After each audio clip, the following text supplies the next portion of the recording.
아기 예수 탄생의 자리에 우리 크리스마스 초청 카드를 받고 모인들 사람들, 그 모인 사람들 중에는 지난주에 등장했던 동방에서 온 박사들 외에도 또 한 무리가 있었습니다.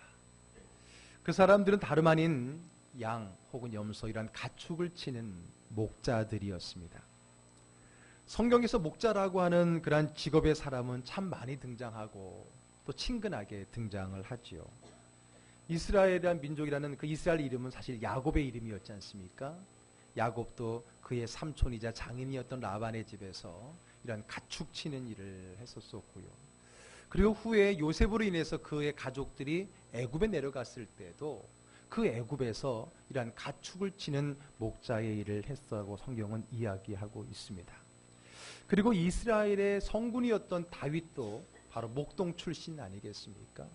그가 지었던 시편 23편 여호와는 나의 목자시니 내게 부족함이 없으리로다.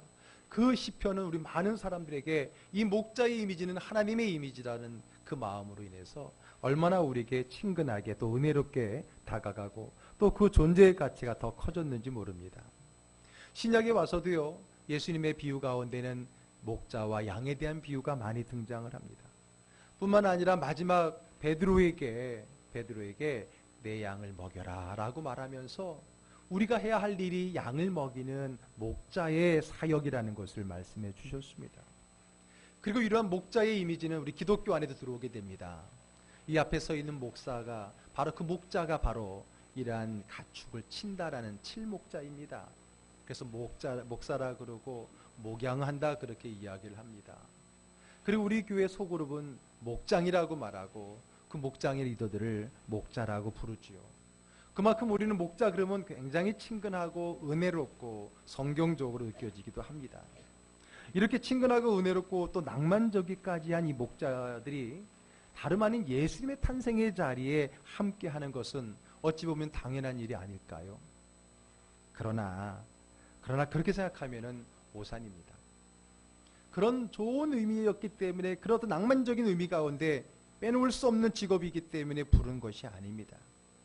사실 오늘 예수님이 태어났을 때 이 당시만 해도 이 목자라고 하는 신분은 우리가 생각하는 그것과는 완전히 다릅니다. 우리의 환상이 깨어질 정도의 그 직분으로 신분으로 바뀌어 버렸던 것입니다. 사실 이스라엘은요, 아브라함, 이삭, 야곱 그 이스라엘 민족의 조상들은 나그네였고 그러다 보니 유목민이었어요. 그러니까 늘 이런 목자의 삶을 살았던 것이 많습니다. 출애굽 애굽에서도 그랬고요. 그런데 그 이스라엘 민족이 이제 민족이 되어서 가나안으로 출애굽해 들어가고 나서부터는 그들의 삶의 내용이 달라지게 됩니다. 이제 땅을 기업으로 얻은 이스라엘 백성들은 이제는 목축보다는 농경사회로 접어들게 됩니다. 당시 농경사회는 목축사업보다 월등한 선진국형 직업이었습니다. 그러면 자연스럽게 농사 짓는 사람들의 수준이 더 올라가게 되고 오히려 냄새나고 힘든 이 목축업을 하는 사람들은 점점 천민의 모습으로 바뀌어 가게 되었다라고 하는 겁니다. 이제 곡식 농사를 짓는 그 농장 경영하는 것이 이제 인간 문화에 들어오게 되면서 사람들은 모여 살게 되고 도시가 되어집니다. 도시화가 됩니다. 그러다 보니까 당연히 이 목축을 하는 사람은 도시 바깥에서 그 일을 하는 사람으로 전락하게 되고 상대적으로 기피하는 그러한 직업의 사람들이 되어버렸다라고 하는 겁니다. 신약으로 오면 더합니다. 당시의 목자들은 상당히 낮은 계층에 속하게 되어지고요. 또 그러다 보니까 천한 사람들, 또 가까이 많은 사람들과 어울려 살아가기 힘든 사람들, 여러 가지 문제를 많이 안고 살아가는 사람들이 그러한 직업의 사람으로 전락해 보이게 됐습니다. 오죽했으면 당시의 기록에 보게 되면요, 재판을 받을 때 누군가가 증인으로 나오게 되는데 그 증인으로 나올 수 없는 사람들 중에 바로 이 목자들이 포함이 될 정도입니다. 그들은 천에서 그들은 믿을지 못할 만한 사람들이기 때문에 그들은 법정의 증인으로 나올 수 없는 사람들이었다는 굉장히 낮은 자의 모습으로 바뀐 것이 바로 신약 시대의 이야기입니다. 그런 그들이 이 천한 목자들이 크리스마스의 초청 카드를 받고 예수님의 자리에 왔다라고 하는 거예요. 우리가 생각하는 그 좋은 직업, 아름답고 은혜로운 직업으로서 당연히 초청을 받은 것이 아니라 당시에 가장 낮고 천한 그 직종의 사람들임에도 불구하고 오늘 주님으로부터 초청을 받아 그 탄생의 자리에 함께하는 몇 안 되는 사람들 가운데 함께했다라고 하는 겁니다. 왕도 아닙니다. 정치 지도자도 아닙니다. 그렇다고 종교 지도자도 아닌 그들이 다른 사람들은 잘 받지 못한 그 카드를 받아들고 오늘 예수 그리스도의 탄생의 자리에 오게 되었다는 거예요. 자, 그러면 그들이 받아든, 그들에게 주어진 크리스마스 초청 카드는 무엇이었습니까?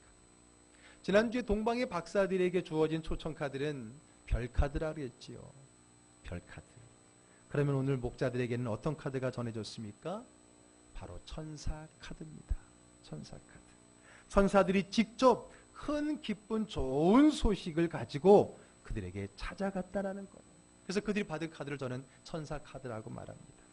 그리고 천사가 직접 그 카드의 내용을 아주 권위 있게 낭송을 해주죠. 자, 10절과 11절의 말씀을 한번 천사가 우리 목자들에게 낭송하듯이 한번 같이 읽어볼까요?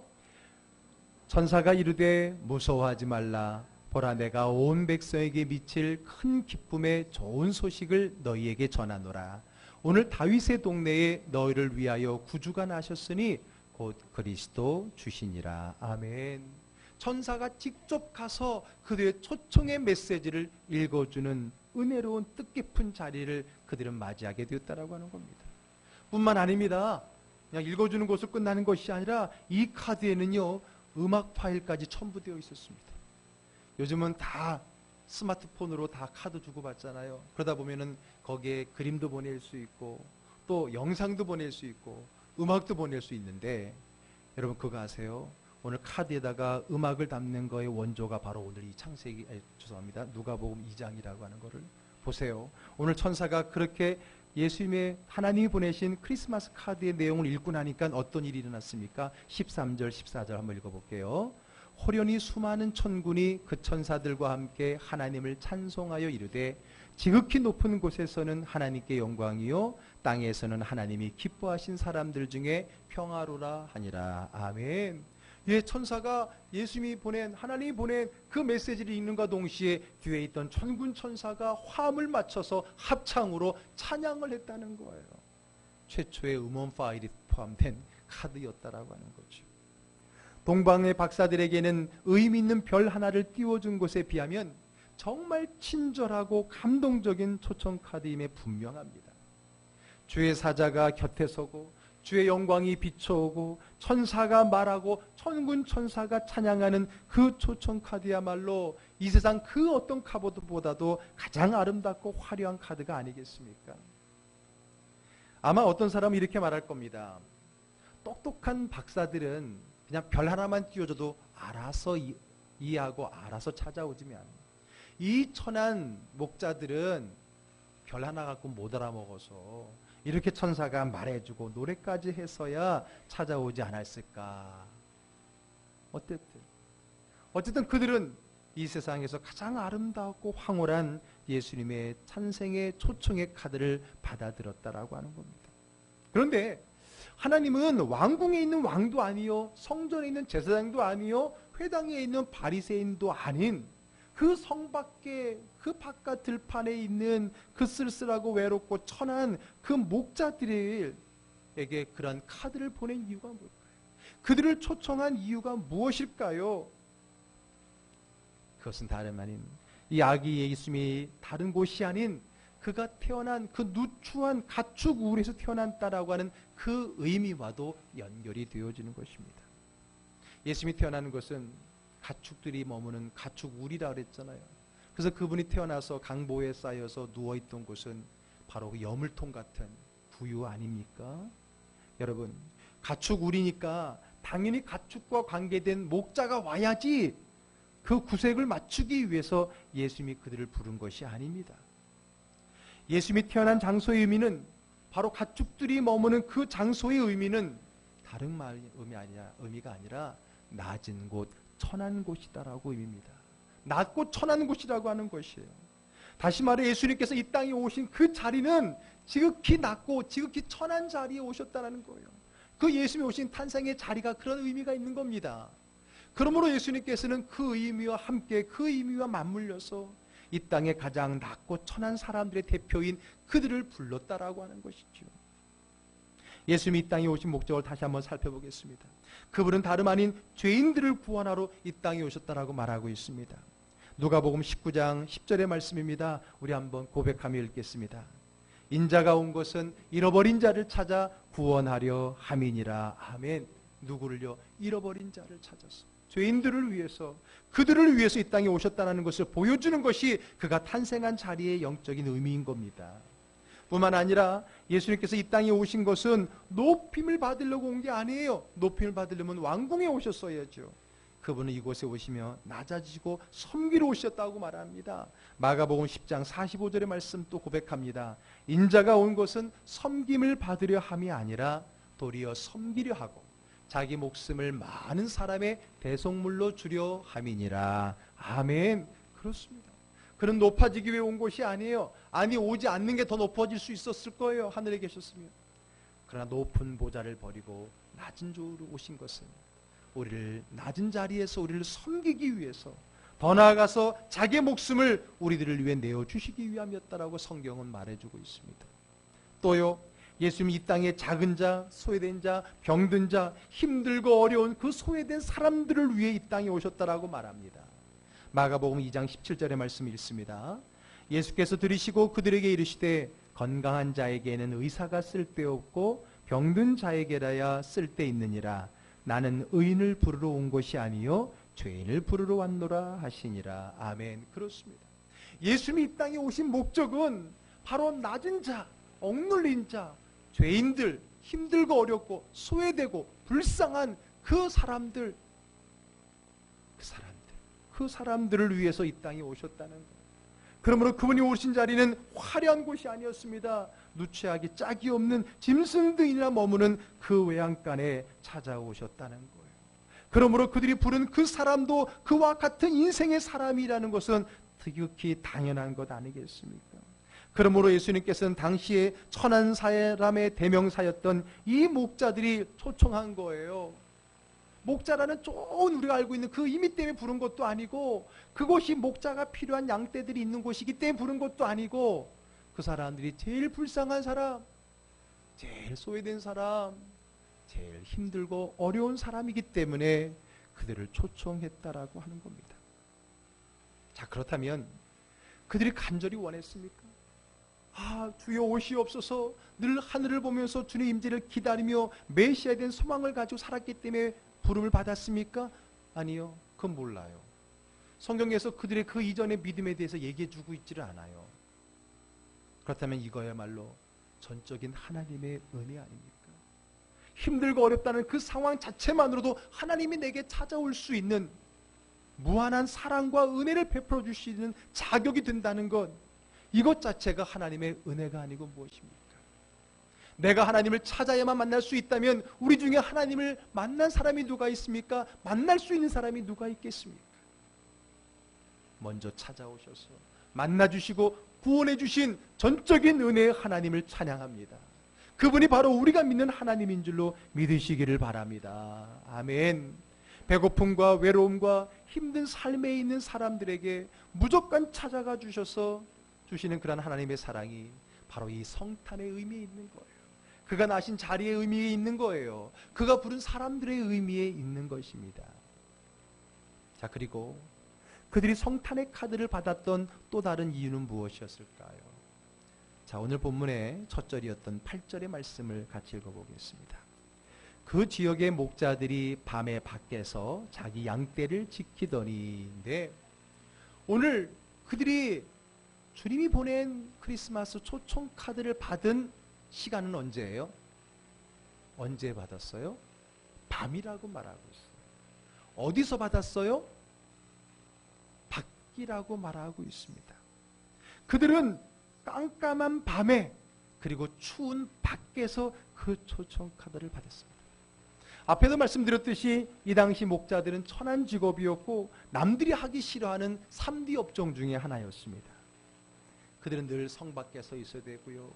늘 몇 날 며칠 동안 밖을 떠돌아다녀야 됐습니다. 냄새나는 짐승들과 함께 있고요. 밤에는 잠도 못 자고 추위와 싸우고 가축들을 지키기 위해서 가축을 노리는 맹수들과 싸우는 그러한 삶이었다라고 하는 겁니다. 반면에 저 성 안에 있는 사람들은 따뜻한 집에서 가족끼리 밥을 먹고 오손도손 대화를 나누고 따뜻한 잠자리에 들고 있는 그들을 바라보면서 자기의 처지를 생각하면서 낙심하고 힘들어하는 사람들은 아니었습니까? 아이고 내 팔자야, 내 삶에 언제 저런 빛이 비춰질까? 아이고 오늘 밤은 왜 이리도 깜깜할까? 그들은 그렇게 한탄하고 있지 않았을 겁니까? 그런데 바로 그때에 자기들의 마음과 산처럼 그 깜깜했던 그 밤에 바로 그곳에 주의 영광의 빛이 비추었다는 겁니다. 여러분 그거 아십니까? 별빛이 가장 빛날 때가 언제예요? 가장 깜깜할 때. 가장 깜깜할 때 역설적으로 그 별빛은 가장 밝게 빛날 수가 있는 겁니다. 제가 주보에도 글을 썼지만은 제가 인터넷에서 별빛이 가장 밝을 때는 언제일까 확인해 보려고 그렇게 딱 쳤더니 누군가가 그런 질문을 했던 그 방이 나오더라고요. 그래서 그 방에 들어가 봤더니 거기 댓글들이 막 달려 있어요. 몇 가지를 제가 추려왔어요. 여러분 주보에도 넣었지만은 지금으로 치면 약 새벽 3시쯤 될걸요 라고 말하는 사람도 있었고, 달이 없을 때 이 사람은 충청도 사람인가 봐요. 또 어떤 사람은 달빛, 가로등빛 없는 야밤의 산꼭대기라고 친절하게 장소까지 써줬어요. 그리고 어떤 사람은 술 마시고 걸어가다가 전봇대에 머리를 꽝 부딪혔을 때 그때 별이 가장 빛납니다. 아마 경험이 있는 사람인 것 같아요. 여기 웃으시는 분도 경험이 있어서 웃으시는지 모르겠지만 여러분 우리는 알고 있어요. 별이 가장 빛날 때는 언제인지 다름 아닌 가장 깜깜할 때, 어두울 때입니다. 다른 불빛이 하나도 없을 때 별빛은 더욱 선명하게 보입니다. 여러분 최근에 별 보신 분 있으세요? 요즘에 별로 별 볼 일 없지요? 네? 여러분 별이 본 적이 언젠가 생각이 됩니다. 잘 보이지도 않고요. 도시는 워낙 빛들이 많아서 별빛이 보이질 않아요. 그런데 여러분 시골에 가보세요. 시골에 야밤에 딱 하늘을 보면 아니 그 없던 별이 여기다 있었네? 그래서 아이들은 시골에 가면 별이 많아. 시골에만 별이 많은 거 아니죠. 우리 위에도 별이 많은데 안 보이는 거죠. 왜요? 도시의 휘황찬란한 가로등 온갖 네온 사인 각 집에서 내뿜는 빛들, 그 빛들로 인해서 별빛은 가려지고 그 빛은 드러나지 않았다라고 하는 거 아닙니까? 마찬가지예요. 어두울 때 그 빛이 빛나는 것처럼 많은 사람들이 힘들고 어려울 때 밤과 같이 깜깜한 마음의 삶을 살아갈 때 그때야 비로소 주님의 밝은 빛을 볼 수 있는 시간이라고 하는 것입니다. 힘들고 어려울 때 주님 앞에 나와서 주님을 만나봤던 경험이 있지는 않습니까? 힘들고 어려울 그때 주님을 찾게 된 그 마음이 있어 보지 않았습니까? 오히려 다른 많은 불빛들이 주님의 빛을 방해할 때가 많았습니다. 오히려 다른 것들이 많았을 때, 다른 일들과 다른 생각들이 많았을 때 주님의 빛은 내 머리 안에, 내 삶 안에 힘이 했던 적이 많아요. 그러나 그 모든 것이 다 덮이고 그 모든 것이 다 불을 끄고 깜깜해졌을 때 비로소 주님의 빛, 영원히 꺼지지 않고 영원히 늘 그 자리에 빛을 밝히고 있었던 그 주님의 빛이 비로소 우리 눈에 보이고 잘 보이고 환하게 보이는 것 아닙니까? 다른 빛을 꺼야 별이 잘 보이듯이 다른 모든 희망이 사라질 때 유일한 희망이신 주님의 빛을 보게 되어지는 것입니다. 아멘. 이런 찬양이 있어요. 힘들고 지쳐 낭망하고 넘어져 일어날 힘 전혀 없을 때에 조용히 다가와 손 잡아주시며 나에게 말씀하시네. 나에게 실망하며 내 자신 연약해 고통 속에 눈물 흘릴 때에 조나운 그 손길 눈물 닦아주시며 나에게 말씀하시네. 다 같이 한번 할까요? 너는 내 아들이라. 너는 내 아들이라. 오늘날 내가 너를 낳도다. 너는 내 아들이라. 나의 사랑하는 내 아들이라. 아멘. 힘들고 지쳐 낭망하고 쓰러져 일어날 힘 전혀 없을 때 바로 그때 조용히 다가와 손잡아 주시며 나에게 말씀하시는 그분, 그 빛이 누구예요? 주님의 빛이라고 하는 겁니다. 힘들고 어려울 때 그때 유일하게 내 안에 나타나시는 그 주님의 빛이 바로 오늘 우리에게 비춰지는 희망의 빛이라고 하는 겁니다. 그러므로 오늘 이 목자들은 하나님이 초청할 이유도 있지만은 그들은 그 초청의 빛을 누구보다 잘 볼 수밖에 없는 환경의 삶을 살아가고 있었다는 겁니다. 그들이 그들의 삶을 원망하고 불평하고 왜 내 인생은 이렇게 깜깜할까 생각할지 모르지만은 오히려 그들의 그 깜깜한 인생의 어둠이 주님의 빛을 환하게 볼 수 있는 기회가 되었다는 거예요. 아멘. 그래서 때로는 고난이 우리에게 유익이라고 말하고 있는 겁니다. 한 번은 예수님께서 3명의 제자들을 데리고 기도하러 산으로 올라가셨습니다. 제자들을 이쪽에 놓고 좀 더 깊이 들어가서 기도를 하시는데 그만 그 예수님이 기도하는 가운데 갑자기 광채가 나면서 그의 모습이 변형이 되었습니다. 그리고 그 옆에 언제 왔는지 구약의 위인들이었던 모세와 엘리야가 예수님과 함께 있는 게 아닙니까? 그 근처에서 졸다가 그 장면을 본 베드로가 깜짝 놀라고 그 모습이 너무나도 황홀한 나머지 여기가 좋사오니 여기다가 집을 짓고 여기서 살지요 라고 건의를 합니다. 그랬더니 하늘에서 구름이 내려와서 모든 것을 다 덮고 난 다음에 그곳에 소리가 있습니다. 너희는 그의 말 예수님의 말을 들어라 하고는요. 자, 누가복음 9장 36절의 말씀 우리 한번 같이 읽어볼까요? 소리가 그침에 오직 예수님만 보이더라. 아멘. 그것이 싹 사라지고 그 영광의 광채와 그리고 그 주변에 있던 모세와 엘리야가 다 사라지고 오직 뭐만 보이더라? 예수님만 보이더라. 아멘. 이게 중요한 겁니다. 다른 게 다 사라지고 오직 내 앞에 예수님만 보이는 것, 그것이 은혜고 그것이 바로 내게 주신 하나님의 은혜인 것입니다. 미국 월가, 월스트리트 금융가 아닙니까? 세계 최고의 금융가 아닙니까? 거기에서 애널리스트로 있는 시각장애, 눈을 보지 못하는 시각장애인 신순규 씨가라는 사람이 정말 미국에 가서 그 세계의 금융, 돈이 움직이는 그것에 애널리스트로 성공한 그 시각장애인 신순규 씨가 눈 감으면 보이는 것들이라는 책을 썼습니다. 한번 책 한번 띄워줘 볼까요? 눈 감으면 보이는 것들. 그는 시각장애인이에요. 볼 수 없어. 그러나 우리가 보지 못한 많은 걸 보고 이 글을 쓴 거예요. 이 책에서는요, 그가 덜 보아야 소중한 것을 볼 수 있다라는 그 챕터 부분이 있어요. 덜 보아야, 좀 적게 보아야, 이 세상의 걸 좀 적게 보아야 더 소중한 것을 볼 수 있다라고 하는 말을 보게 됩니다. 그 말에 동감이 가는 것 같아요. 우리가 너무 많이 알고 너무 많이 받고 너무 많은 빛이 있다 보니까 그 빛이 주님의 빛을 가리우는 것 같아요. 그것이 주님의 빛을 소멸시키는 것 같아요.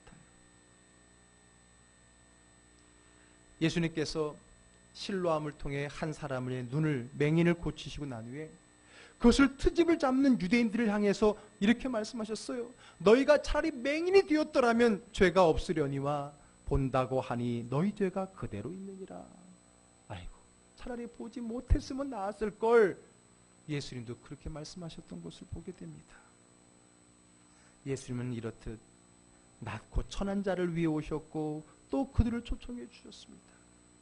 볼 수 없고 의지할 수 없고 다른 희망의 빛이라고는 도무지 갖고 있지 않는 그 절박한 어둠의 깜깜한 밤의 인생에 살아가는 사람이야말로 주님이 제일 먼저 찾아가는 사람이요, 주님을 제일 먼저 경험할 수 있는 사람이라고 하는 겁니다.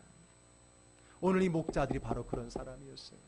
그들이 왜 밤이라는 의미가 뭡니까? 그들의 인생의 의미인 거예요. 그리고 그 밤이라는 의미는 그들이 주님의 빛을 더 빨리 볼 수 있는 또 다른 유익의 기회가 되었던 거죠.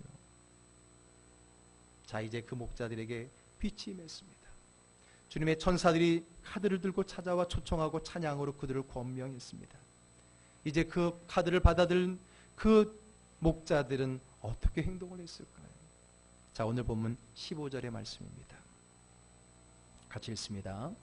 천사들이 떠나 하늘로 올라가니 목자가 서로 말하되 이제 베들레헴으로 가서 주께서 우리에게 알리신 바 이 이루어진 일을 보자 하고, 예, 그것을 보고 너무나 황홀한 나머지 거기에 멍하니 있지 않았다는 거예요.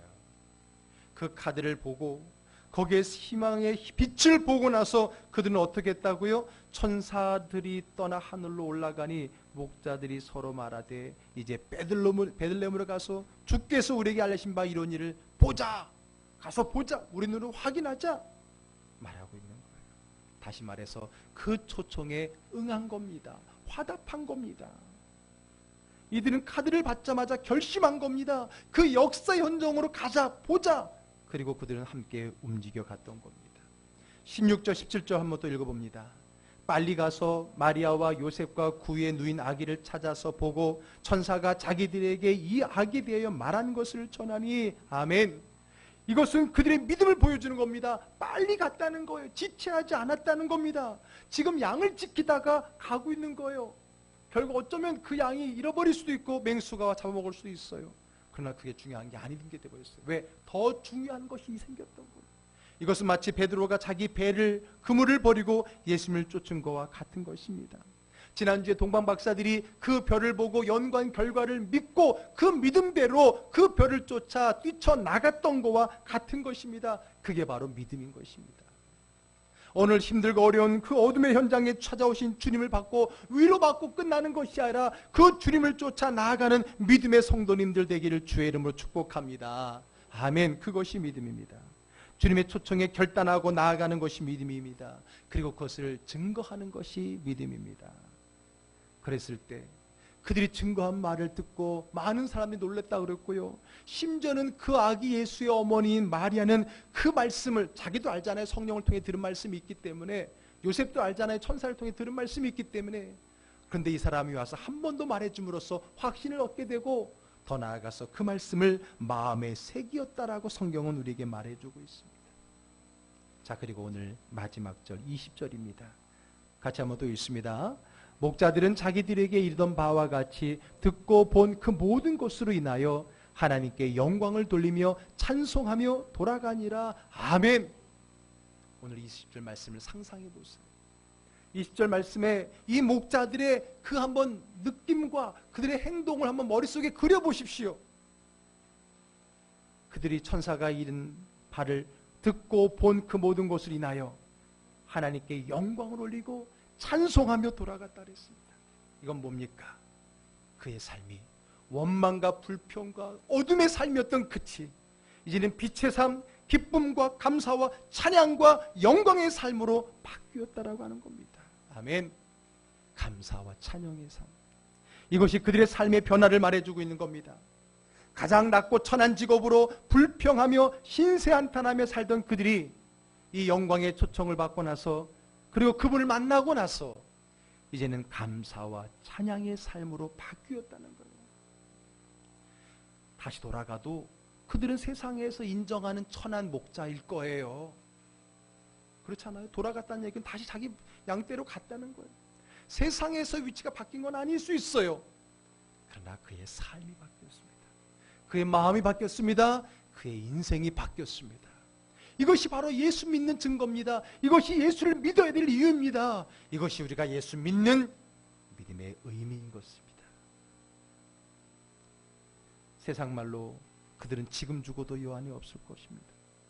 늘 불평불만하고 나는 저들보다 못하다라는 것 때문에 신세했던 한탄했던 그들은 볼 수 없었던, 그들은 너무 따뜻한 많은 불빛 가운데 이 빛을 못 잤지만은 나는 오히려 어두운 데 있는 이 절망이 오히려 주님을 볼 수 있는 기회였노라고, 그것 때문에 내가 탄생하신 예수님을 본 몇 사람 중에 한 명이 되었노라고 기뻐하며 감사하며 찬양하는 그들이 행복한 사람이 되지 않았겠습니까?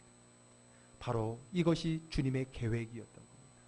우리 주님께서 어두운 절망과 그 깜깜한 인생에 있는 우리를 불러주신 이유는 이제 우리가 더 이상 깜깜한 인생으로 살아가지 않고 주의 밝은 빛 안에서 절망이 아니라 기쁨과 감사와 찬양과 영광의 삶으로 바뀌어지기를 원하시기 때문에 오늘 우리에게 오셨고 우리를 초청해 주셔 만나 주신 줄로 믿으시길 바랍니다.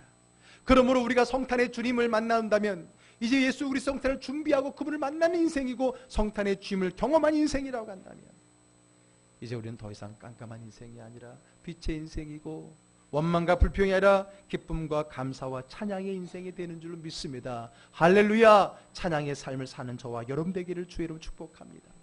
불평과 불만, 낙심과 절망, 근심과 걱정, 아무런 희망도 없는 사람들을 희망과 깊은 감사와 하나님을 향한 찬양의 삶으로 바꾸어 주시는 것, 이것이 오늘 주님이 낮은 자의 모습으로 오신 이유고 낮고 천한 그들을 불러주신, 아니 저와 여러분들을 불러주신 이유인 것입니다. 그리고 또 어느 곳에서 지금도 어둡게 힘들게 살아가는 사람들에게 우리가 이 예수 그리스도의 탄생의 기쁨의 소식을 전해야 될 이유이기도 한 것입니다. 이 세상에는 아직도 그 인생의 어두운 삶을 사는 사람들이 많습니다. 오늘 우리가 그들에게 예수님이 이 땅에 오신 이유를 증거해야 될 이유가 바로 여기 있는 겁니다. 오늘 그들에게 그들의 인생의 깜깜함 속에 찾아오시는 그 환한 예수 그리스도의 복음을 증거해야 될 이유가 여기 있는 것입니다. 이게 성탄의 의미입니다. 이것이 성탄을 기다리고 대림절을 보내고 있는 저와 여러분들의 마음이어야 됩니다. 그런데 언제부턴가 우리 기독교인들조차 세상의 성탄의 문화를 빼앗겨버리고 그 세상 성탄 문화에 동조하여 끌려다니다가 세상의 빛 가운데 세상의 소음 속에 살다가 정작 주님이 오신 그 자리를 놓치고 지나가 버리지는 않습니다. 그렇다면 잠시 세상에 불을 끄고 잠시 여러분들의 복잡한 생각을 내려놓고 잠시 여러분들의 모든 것 다 내려놓고 조용히 주님 오신 그 빛을 보기를, 그 빛을 만나기를, 그 앞에 서기를 주의 이름으로 축복합니다. 그래서 그날을 고요한 밤, 거룩한 밤, 어둠에 묻힌 밤이라고 찬양하는 건 아닐까요? 오늘 말씀 마칩니다. 이 땅에 오신 주님은 그 자리에 초청하기 위해 가장 낮고 천한 그들에게 가장 아름답고 화려한 천사의 빛의 카드를 보내주셨습니다. 그들에게 밤은 오히려 기회였고 그들에게 밖은 오히려 주님을 만나기에 쉬운 기회였습니다. 오늘 우리의 삶에 때로는 힘들고 어렵고 낭망하고 넘어지는 어두운 삶이 오더라도 그때야말로 내가 주님의 빛을 환하게 보고 그 빛만을 바라보고 갈 수 있는 기회인 것을 가지고 그분을 통해 위로받고 힘을 얻고 오늘 이 목자들처럼 이제는 하나님께 영광을 올리며 찬송하며 살아가는 은혜로운 믿음의 인생, 탄생하신 주님을 만난 여러분의 인생이 되기를 주의 이름으로 축복합니다. 아멘. 기도하겠습니다.